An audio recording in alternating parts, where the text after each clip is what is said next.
Assalamualaikum warahmatullahi wabarakatuh. Selamat pagi Aga Kareba pemirsa. Beragam informasi menarik akan kami hadirkan ke hadapan Anda di seputar iNews Sosial edisi Senin 16 Oktober 2023. Berikut di antaranya. Pemuda ditangkap usai cabuli siswi SMP yang baru dikenalnya lewat media sosial.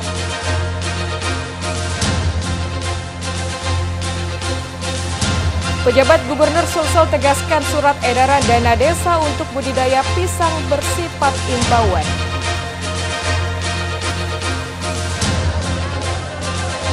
Bentrokan mewarnai aksi unjuk rasa ratusan massa aksi dengan aparat kepolisian dalam simulasi pengamanan pemilu.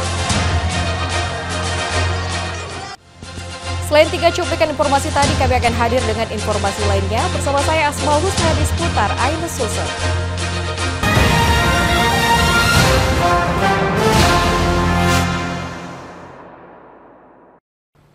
Pemirsa, kita awali informasi hari ini dengan informasi kendal melalui aplikasi sosial media dan mengancam korban menggunakan busur.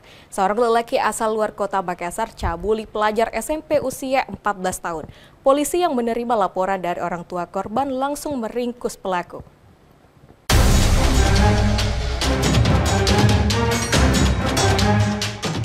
Usai menerima aduan dari orang tua korban inisial SS 14 tahun warga Tamalan Rea, Kota Makassar, yang telah menjadi korban pemerkosaan aparat kepolisian dari Resmo Polsek Tamalan Rea bersama Resmo Polsek Biringkanaya, Kota Makassar, mendatangi rumah yang merupakan kos pelaku di perumahan Bumi Tamalan Rea, Permai, Kota Makassar. Polisi yang tiba di TKP berhasil meringkus pelaku di dalam kamar kos. Polisi pun sempat menggiring pelaku untuk menunjukkan busur panah yang menurut korban digunakan pelaku saat dirinya diancam untuk melayani nafsu bejat pelaku. Namun hingga beberapa saat lamanya busur tersebut tak juga ditemukan. Terbongkarnya aksi bejat pelaku berawal orang tua korban yang mengetahui korban pulang larut malam dan mendapati info bahwa korban pulang diantar oleh seorang lelaki. Curiga akan gerak-gerik korban, orang tua korban lalu memeriksa pakaian dalam korban. Polisi pun langsung menggiring pelaku ke Polsek untuk selanjutnya diserahkan ke Polrestabes Kota Makassar guna menjalani proses lebih lanjut di unit PPA Perlindungan Perempuan dan Anak. Pelaku inisial MK mengaku berkenalan dengan korban melalui aplikasi sosial media dan mengajak korban keluar makan. Setelah itu pelaku mengajak korban ke kamar kos miliknya. Pelaku juga mengakui telah mencabuli korban sebanyak 1 kali di kamar kos miliknya. Namun, pelaku membantah bila dirinya mengancam korban dengan anak panah atau busur. Waktu ku jemput di Jalan Perintis, aku pergi cari makan dulu, Pak. Terus bawa ke kos, makan sama, terus main, Pak. Kosnya siapa? Kosku, Pak. Terus kau paksa, bagaimana caramu memaksa dia sampai dia layani kau? Saya tidak paksa, Pak. Menurut pengakuannya korban kan kau paksa pakai busur. Kau ancam? Tidak, Pak. Tidak benar itu? Tidak benar. Berapa kali kau lakukan itu? 1 kali sih, Pak. Dari pelaku sendiri, Bang, ada yang dimakan barang bukti lainnya? Untuk sementara barang bukti busur itu masih kita cari karena dia tidak tahu di mana dibuang atau disimpan di mana, sehingga kita lagi pencarian, kita proses. Untuk kondisi korban sendiri, Bang, saat ini? Untuk kondisi korban sudah kita visum dan ada mengalami trauma atau sakit. Pihaknya masih melakukan pencarian barang bukti anak panah busur yang digunakan pelaku mengancam korban. Sementara untuk kondisi korban yang saat ini masih duduk di bangku SMP kelas 9, saat ini masih trauma dan masih merasakan rasa sakit dan perih di bagian perut. Dan atas perbuatannya pelaku dijerat dengan pasal 82 Perlindungan Anak ancaman kurungan penjara 15 tahun lamanya. Dari Kota Makassar, Muhammad Nurboni, iNews melaporkan. Pemirsa, pejabat Gubernur Sulsel Bahtiar Baharudin angkat bicara mengenai pro dan kontra surat edaran tentang prioritas penggunaan dana desa tahun 2024, di mana dalam surat tersebut dihimbau agar 40% dana desa digunakan untuk budidaya pisang. Bahtiar mengaku menghargai dan menghormati mereka yang memiliki pandangan berbeda terkait imbauan penggunaan dana desa untuk tanaman pangan karena surat edaran tersebut tidak mengikat dan hanya bersifat imbauan. Program pengembangan budidaya pisang tidak akan mengubah dan tidak akan mengurangi jumlah produksi dan lahan pertanian padi maupun jagung. Bahkan harus ditingkatkan dari segi lahan dan juga jumlah produksinya. Ia menjelaskan budidaya pisang merupakan budidaya alternatif untuk pemanfaatan lahan-lahan terlantar di Sulawesi Selatan. Peraturan Menteri Desa PDTT nomor 8 tahun 2022 minimal 20% terkait penggunaan dana desa untuk tanaman pangan dinilai tidak cukup untuk di kawasan Sulsel. Ketika saya mendorong pengembangan tanaman pisang. Nah, tanaman pisang ini yang kita kembangkan itu justru hendak memanfaatkan lahan-lahan terlantar. Bagaimana dengan budidaya pertanian padi? Lah, ini tidak akan mengurangi lahan padi kita. Kalau perlu lahan padi kita tambah, produksinya kita tambah. Bagaimana lahan jagung kita? Kalau perlu kita tambah begitu. Justru ini kita membuat nilai tambah baru di luar yang sudah ada gitu. Nah, mungkin memang ada himbauan saya kepada teman-teman kepala desa untuk memaksimalkan himbauan ya. Himbauan itu bukan hukum. Himbauan itu sunnah gitu. Ya kan gitu, sunnah gitu. Ia kembali menegaskan surat edaran tentang prioritas penggunaan dana desa tahun 2024 di Sulawesi Selatan dengan nomor 412.2-11938-DPMD ini bersifat imbauan, bukan hukum yang mengikat. Ketentuan mengenai tata cara penggunaan dana desa tetap dipedomani Peraturan Menteri Desa dan peraturan hukum lainnya. Dari Kota Makassar, Muhammad Nurbonde, Ainus melaporkan. Pemirsa, Kepala Badan Keuangan dan Aset Daerah Sulawesi Selatan Salehuddin membenarkan terkait utang Pemprov Sulsel seperti yang disampaikan PJ Gubernur Sulsel Bahtiar Baharudin saat rapat paripurna bersama DPRD Sulsel beberapa waktu lalu. Terkait utang Pemprov Sulsel yang diungkapkan oleh PJ Gubernur mengatakan benar adanya. Terkait pernyataan bangkrut, fiktif, dan defisit, Salehuddin menjelaskan maksud PJ Gubernur Bahtiar mengatakan bangkrut terkait dengan utang dan kewajiban apabila tidak dipikirkan penyelesaian dari perubahan APBD tahun anggaran 2023. Maka, akan menyebabkan utang dan kewajiban Pemprov akan semakin bertambah dan sulit untuk diselesaikan di tahun anggaran berikutnya. Terkait dengan potensi pendapatan yang tidak akan mungkin tercapai, dalam artian seharusnya target pendapatan itu dibuat dengan proyeksi yang real, bisa dicapai dan didasarkan pada capaian realisasi tahun anggaran sebelumnya. PJ Gubernur berkomitmen untuk menyelesaikan utang dan kewajiban tersebut di APBD pokok 2024, khususnya terkait dana bagi hasil bagi kabupaten kota yang memang sudah menjadi kewajiban Pemprov untuk menyalurkan ke kabupaten kota dan merupakan hak dari kabupaten kota untuk menerima. Dari Makassar, Lelo Muhammad Nur Ainus melaporkan.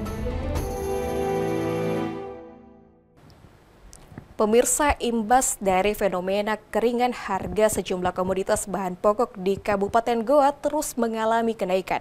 Hal ini dipicu para petani gagal panen karena kemarau panjang. Para pedagang di Pasar Terminal Sungguh Bendasa, Kabupaten Goa mengeluhkan mahalnya beberapa bahan pokok seperti beras, ayam, telur, cabai, hingga sayuran.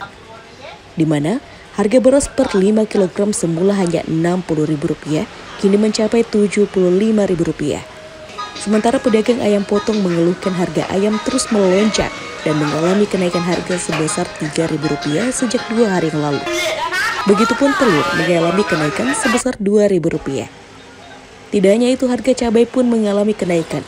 Cabai keriting dan cabai rawit merah yang semulanya hanya Rp15.000 per kilogram ini mencapai Rp30.000 per kilogram. Begitupun sayuran seperti sawi hijau juga mengalami kenaikan sebesar Rp5.000 dan wortel yang semulanya hanya Rp8.000 per kilogram menjadi Rp12.000 per kilogram. Pedagang menduga kenaikan harga sejumlah bahan pokok terjadi akibat dampak dari musim kemarau El Nino yang membuat petani gagal panen.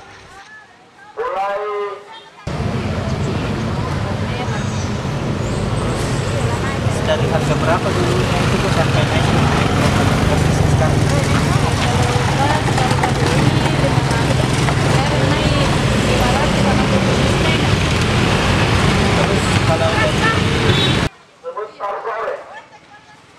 Dengan ini, para pedagang berharap bisa menstabilkan kembali harga kebutuhan pokok yang berdampak langsung dengan pendapatan mereka sehari-hari. Dari Goa, Musdalifah, Ainus melaporkan.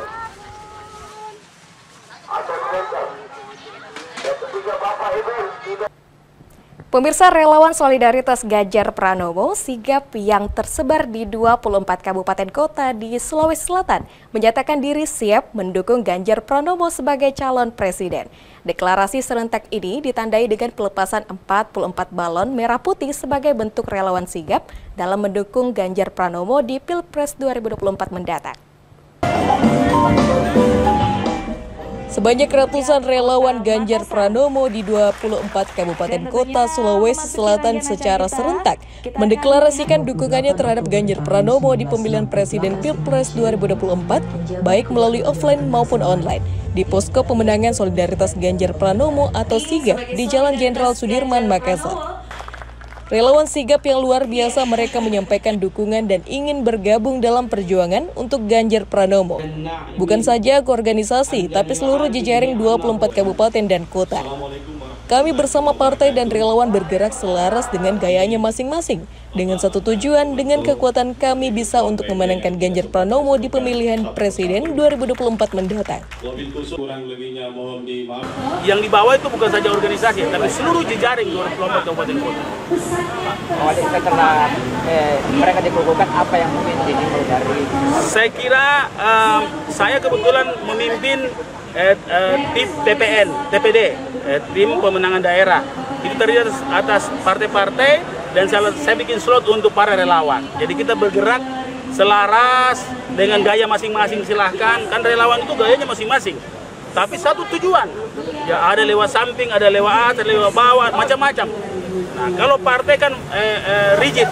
Nah, sehingga dari dua hal inilah menjadi kekuatan kita di dalam pemenangan Ganjar Pranowo. Koordinator Sigap Sulsel pengukuhan secara bersama mendukung seseorang atau sosok presiden yang dianggap cocok untuk memimpin Indonesia ke depannya.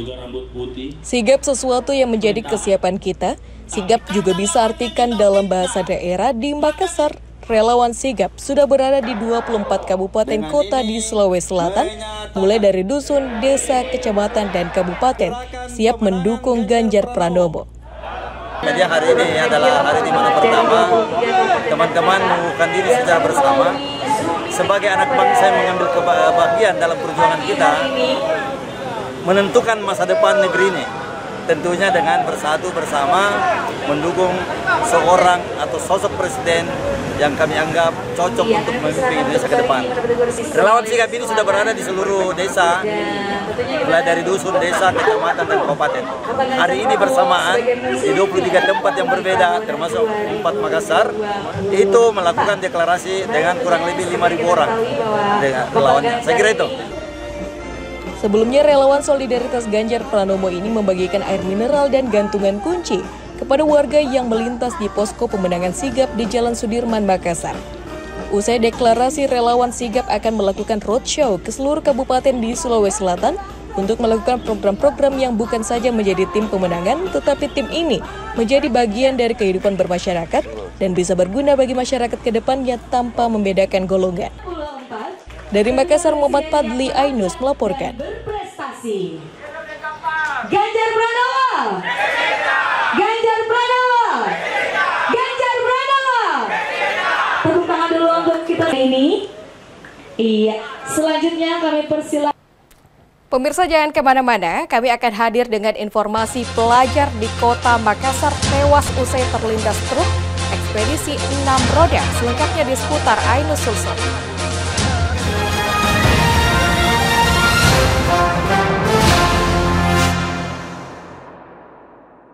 Dan cobalah, mari kita semua saling menyayangi dan saling berbagi, dan bersama untuk hadapi bencana, kelak sambut pagi dan cerah mentari.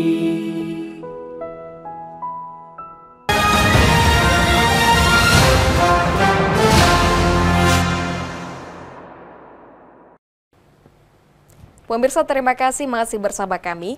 Bentrokan mewarnai aksi unjuk rasa ratusan massa aksi dengan aparat kepolisian di depan kantor KPU Provinsi Sulawesi Selatan di Jalan Andi Pangeran Petarani, Kota Makassar. Untuk melerai massa, polisi terpaksa menembakkan gas air mata dan semprotan air. Satgas PAM tempat penyelenggara pemilu menarik mundur anggotanya, kemudian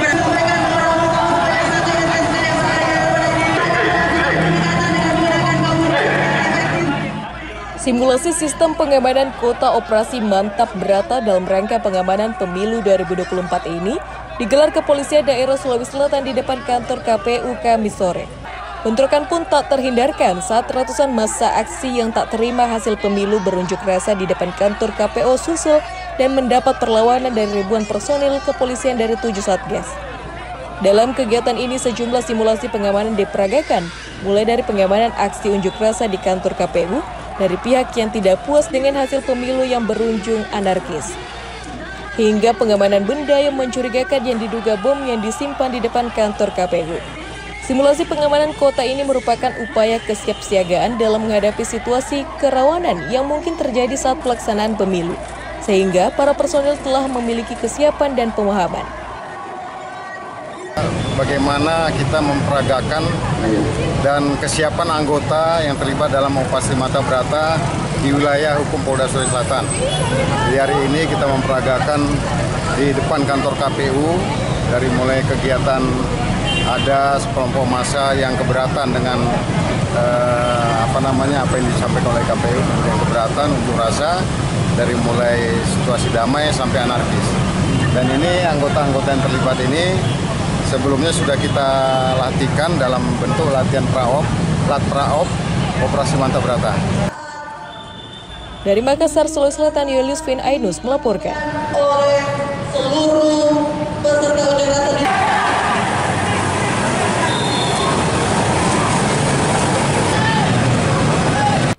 Pemirsa, warga dan netizen dibuat heboh dengan fenomena satu rumah warga diguyur hujan di Jalan Sunduk 1, Kecamatan Talo, Kota Makassar. Belakangan diketahui rekaman tersebut hanyalah video prank yang dibuat oleh pemilik rumah lalu dikirimkan di pesan grup untuk lucu-lucuan. Namun ternyata viral di berbagai platform media sosial. Terjadi hujan, satu-satunya rumah pakai Haji Ustaz Mahmud ini. Inilah rekaman seorang warga saat rumahnya diguyur hujan di tengah teriknya matahari yang berada di Jalan Sunduk 1, Kecamatan Talo, Kota Makassar. Dalam rekaman 30 detik itu terlihat tetesan air hujan jatuh dan membasahi pagar depan rumah dan lantai halaman rumah basah terkena percikan air hujan. Sejumlah warga yang melintas pun sontak dibuat heboh dan tak henti-hentinya melihat rumah tersebut. Pasalnya dalam rekaman video viral air hujan hanya mengguyur satu rumah, sementara sejumlah rumah warga lainnya terlihat kepanasan di tengah musim kemarau yang melanda seluruh wilayah di Kota Makassar. Dalam sekejap rekaman itu lalu viral di berbagai platform sosial media. Warga yang telah merindukan air hujan lalu membanjiri kolom komentar yang beragam, bahkan rekaman itu telah ditonton hingga ribuan orang. Belakangan diketahui rekaman itu hanyalah sebuah video prank yang dibuat oleh pemilik rumah lalu dikirimkan di pesan grup emak-emak hanya untuk lucu-lucuan, namun ternyata viral. Saat itu sang suami tengah membersihkan daun pohon mangga di atap rumahnya. Ia tidak mengetahui jika sang istri membuat konten untuk dikirimkan di pesan grup arisannya. Saja itu permainan gitu, main-main sama teman. Oh, main-main. Istrinya itu. Oh, itu gimana awalnya sebenarnya Pak itu ceritanya? Dia cuma menyiram air di atas, keluar kita istri semua. Seperti hujan sebelah. Ini jangan itu buatan dari seng. Belum mau kan deh. Kasih tahu kita mah baru kan kirim ke teman bilang hujan. Padahal hati kita aja. Oh, cerita gambar Pak di video. Meski telah melakukan klarifikasi terkait konten prank yang dihebohkan warga di sosial media, tindakan itu pun sangat berbahaya bagi warga yang tidak melakukan cek dan recheck. Hal itu akan berdampak ke hal negatif karena bisa membuat sebagian warga mempercayainya hingga berakhir pada hal mistis. Dari Makassar, Julius Vin Ainus melaporkan.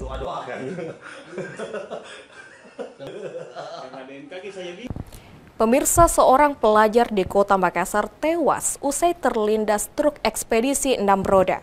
Diduga korban ingin menyalip truk di depannya, namun hilang kendali saat menghindari mobil yang tengah terparkir. Rekan dan guru sekolah pun menangis histeris saat melihat kondisi korban. Inilah truk bernomor polisi DD 8702 AM yang masih terparkir di Jalan Sungai Poso, Kecamatan Ujung Pandang, Kota Makassar, Kamis sore usai melindas seorang pelajar MW 15 tahun. Sopir truk ekspedisi 6 roda tersebut diduga melarikan diri setelah melihat korbannya tewas bersimbah darah yang masih berada di kolong truknya. Apalagi kondisi banyak warga yang ramai di lokasi kejadian. Guru dan rekan sekolah korban yang tiba di lokasi tak kuasa menahan tangis saat melihat kondisi korban yang diketahui bernama Wahyu, pelajar kelas 9 dari Sekolah Menengah Pertama Ittihad Makassar. Korban terletak tidak jauh dari lokasi korban terlindas.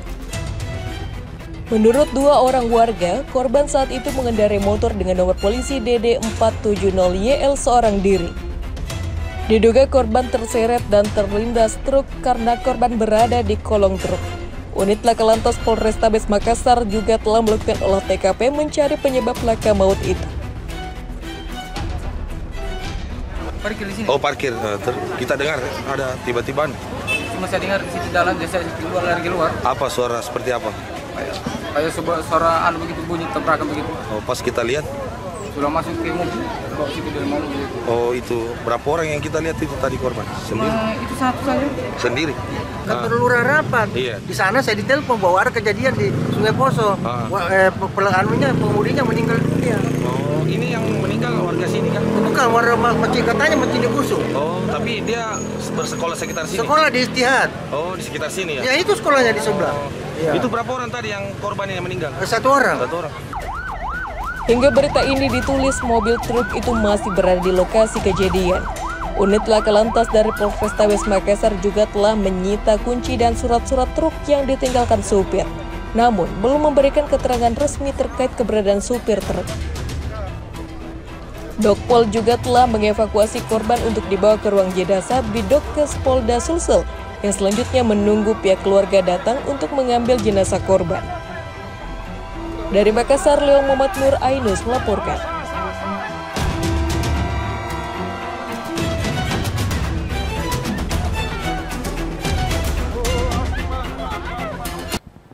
Pemirsa, kita beralih ke Kabupaten Sidrap, Sulawesi Selatan. Program TNI Manunggal membangun desa, membangun jalan sepanjang 3.750 meter. Jalan ini membantu warga untuk membawa hasil pertanian hingga mampu membangun perekonomian bagi petani.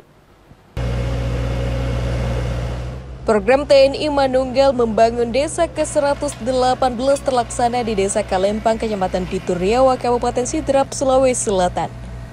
Program TMMD ini merupakan operasi bakti TNI yang dilaksanakan sebagai upaya meningkatkan pembangunan di desa guna mewujudkan kehidupan sosial serta peningkatan kesejahteraan masyarakat. Dalam program ini, Kodim 1420 Sidrap sebagai satgas dari TMMD yang ke-118 ini membangun jalan tani sepanjang 3.750 meter serta jembatan penghubung antar dusun. Program ini terlaksana sejak 20 September 2023 lalu dan terus berjalan hingga 19 Oktober 2023 mendatang. Program ini melibatkan satuan dari TNI Angkatan Darat, TNI Angkatan Udara, TNI Angkatan Laut, Polri, serta pemerintah dan warga desa Kalempang. Pembuatan jalan ini sebagai akses jalur penghubung antar dusun yang menjadi akses warga, khususnya para petani untuk membawa hasil panen mereka.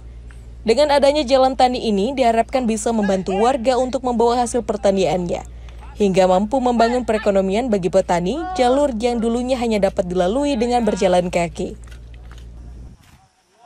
Kami di pengerjaan TMMD ini terdapat beberapa sasaran. Yang pertama yaitu perintisan jalan tani sepanjang 1,7 km. Di jalan tani tersebut terdapat 1 deker, kemudian rehabilitasi jalan sepanjang 3,8 km. Dalam rehab tersebut terdapat pembuatan 1 jembatan, kemudian rehabilitasi jembatan ada 3 unit, dan pembuatan deker sebanyak 15 unit. Harapan kami untuk apabila sasaran tersebut sudah selesai semua kami kerjakan, Harapannya bisa memudahkan masyarakat yang berada di Desa Kalempang yang untuk menuju ke ibu kota kecamatan. Kehadiran TNI di Desa Kalempang ini seolah kembali membangkitkan semangat warga dalam penantian panjang mereka untuk memiliki akses jalan tani. Besar harapan warga jalan ini nantinya bisa membantu mereka dalam peningkatan ekonomi dan kesejahteraan dari hasil perkebunan warga. Pertama-tama jalannya di sini Pak, mobil tidak bisa masuk. Mobil tidak bisa masuk, kendaraan pun beroda 2 susah sekali masuk. Setelah itu Pak, dengan adanya begini Pak, tentara masuk desa, alhamdulillah kami mengucapkan terima kasih banyak. Saya kira harapan kami pada umumnya adalah bagaimana infrastruktur jalan dan jembatan ini bisa dinikmati oleh masyarakat dengan baik. Dalam program TMMD ke-118 ini, pemerintah Kabupaten Sidrap mengalokasikan anggaran sebesar 1,4 miliar untuk membangun perintisan jalan tani ini. Dari Kabupaten Sidrap, Sulawesi Selatan, RWNK Pertama, Ainus melaporkan. Pemirsa, guna menjaring atlet panahan muda berbakat, TNI Angkatan Udara melalui Dankosek 2 Makassar menggelar Open Archery Tournament 2023 di lapangan Markas Komando Sektor 2 Makassar. Kegiatan yang berlangsung selama 4 hari ini diikuti ratusan atlet berusia 13 hingga dewasa.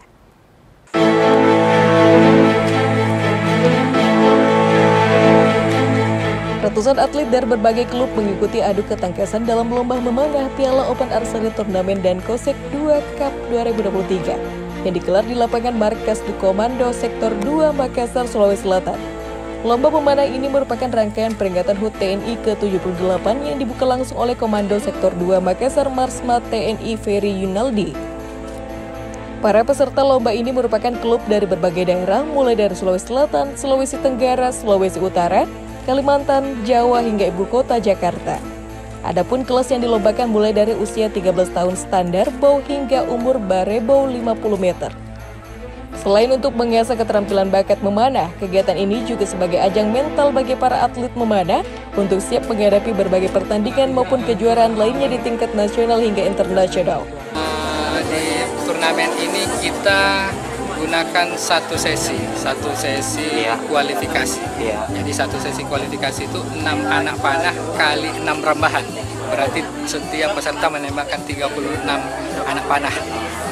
Setelah itu mereka masuk 16 besar, mereka menggunakan 3 anak panah aduan, kemudian masuk 8 besar, kemudian semifinal dan final. Habis itu mereka aduan lagi di bergu dan mix.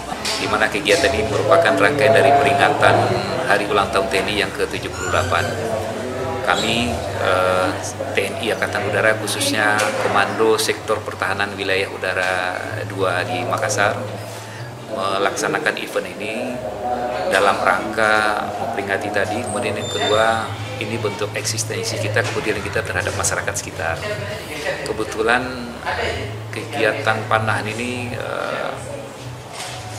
identik dengan tugas kami selaku Komando Sektor Pertahanan Udara Nasional, di mana apabila ada pesawat yang melanggar di wilayah tanggung jawab kami akan laksanakan intercept, identifikasi visual, kemudian kita laksanakan penyisiran.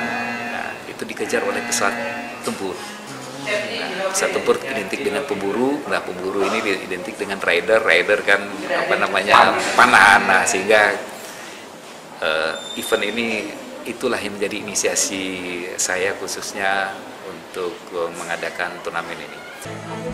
Kegiatan Open Archery Turnamen Dankosek 2 Cup 2023 ini berlangsung selama 4 hari, mulai dari Kamis hingga Minggu mendatang.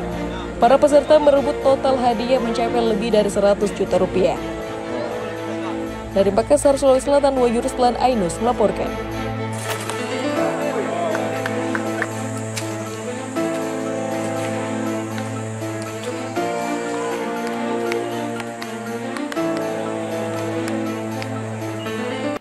Pemirsa, informasi tadi menutup perjumpaan kita pada hari ini di seputar Ainus Sulsel edisi 16 Oktober 2023. Saya Asmaul Husna bersama dengan tim yang bertugas pamit undur diri. Selamat beraktivitas. Salam kita pada salama. Wassalamualaikum warahmatullahi wabarakatuh.